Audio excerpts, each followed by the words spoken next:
Hello everybody.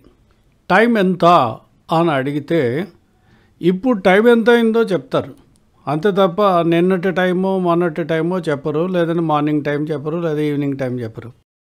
ఇప్పుడు time ఎంతో చెప్తారు. అలాగా ప్రస్తుతం నువ్వు ఏంటి అనేది ముఖ్యం. కానీ నేను గతంలో చాలా బాగా చదివేవాడిని, గతంలో బాగా సంపాదించేవాడిని, లేకపోతే గతంలో నేను అలాగా ఇలాగా అంటే ఎవ్వరికీ అక్కర్లేదు.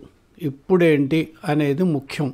అలాగే మా తాతలు నేతులు తాగారు అని ఒక సామెత ఉంది. అవన్నీ ఇప్పుడు పనికి రావు.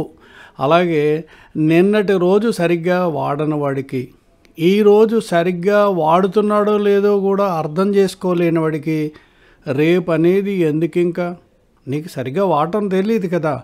అలాగే అంటారు, టుడే బికమ్స్ ఎస్టర్డే టుమారో అంటారు. రేపటి రోజు ఈరోజు నిన్నటి రోజు అయిపోతుందని. సో అందుకని ఇవన్నీ కలిపి ఏం చెప్తున్నాయంటే టైం ఇంపార్టెన్స్ అంటే ఏంటి అనేది చెప్తున్నాయి.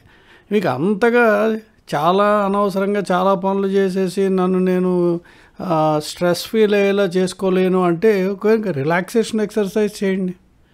టైంని చాలా జాగ్రత్తగా వాడుకుంటే, రిలాక్సేషన్ ఎక్సర్సైజ్ చేస్తే కనీసం మానసిక శారీరక ఆరోగ్యం బాగుంటుంది కదా.